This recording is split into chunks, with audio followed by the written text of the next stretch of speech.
ভারতের প্রধানমন্ত্রী নরেন্দ্র মোদীর ১২ বছর পূর্তি হিসাবে সারা দেশে ভারতীয় জনতা পার্টির পক্ষ থেকে সাংবাদিক বৈঠক হয়। সেই মতো হাওড়ার মেডিকেল হলেও শনিবার এক আলোচনা সভা হয়। উপস্থিত ছিলেন নগর উন্নয়ন প্রতিমন্ত্রী উমেশ রায়, বালির বিধায়ক সঞ্জয় সিং, শিবপুর বিধায়ক রুদ্রনীল ঘোষ, বিজেপি হাওড়া সদর সভাপতি গৌরাঙ্গ ভট্টাচার্য সহ অন্যান্য নেতা নেতৃবৃন্দ। সাংবাদিক বৈঠকে তারা বলেন, ভারতবর্ষের গর্ব ১৪০ কোটি মানুষ প্রধানমন্ত্রী নরেন্দ্র মোদীর ওপর ভরসা রেখেছেন। আমাদের দেশে ৩,০৩,০১৪ অভূতপূর্ব ডিজিটাল লেনদেন হয়। ভারতীয় জনতা পার্টির নেতৃত্বাধীন এনডিএ সরকার দেশের ২২টি রাজ্য এবং কেন্দ্রশাসিত অঞ্চলে জনগণের সেবা করছে। দরিদ্র, কৃষক, যুব, নারীদের প্রতি বিজেপি সরকারের প্রথম অধিকার থাকবে বলে তারা জানান।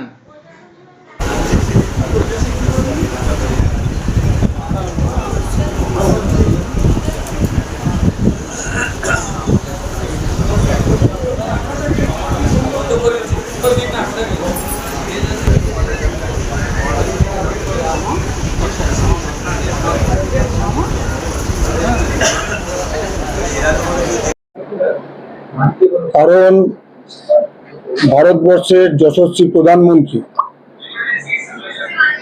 মাননীয় নরেন্দ্র দামোদর দাস মোদীজি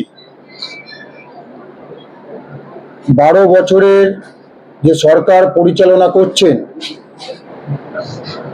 পূর্তি উপলক্ষে ৭ই জুন পূর্তি হয়েছে। একদিকে তিনি যেরকম ১০ই জুন ভারতবর্ষের বুকে ইতিহাস তৈরি করেছেন, নির্বাচিত সবথেকে বেশি দিন ভারতবর্ষের প্রধানমন্ত্রী পদে নির্বাচিত হয়ে যিনি দেশ শাসন করছেন। আমরা ১০ই জুন সেই দিনটি আমরা উদযাপন করেছিলাম। আর তার বছর এই ১২ বছর যে সরকারের পূর্তি, সেই পূর্তি উপলক্ষে আমরা সমগ্র পশ্চিমবঙ্গে আজকে প্রেস কনফারেন্স করছি। দেখুন, নরেন্দ্র মোদীজি নিজেকে প্রধানমন্ত্রী বলেন না, বলেন প্রধান সেবক। আর তিনি যে প্রকৃত অর্থে প্রধান সেবক, সেটা একটা একটা করে আমরা আপনাদেরকে উদাহরণ দিয়ে বুঝিয়ে দেব। যে সরকারের অগ্রগতি, একদিকে যেরকম মানুষের বিশ্বাস, মানুষের ভরসা, উন্নয়ন, জনকল্যাণ, এই সরকার প্রত্যেকটা দিক পূরণ করেছে। যা যা প্রতিশ্রুতি দিয়েছিল সেই প্রতিশ্রুতিগুলোকে পালন করছেন এবং আগামী দিনও পালন করে চলবেন।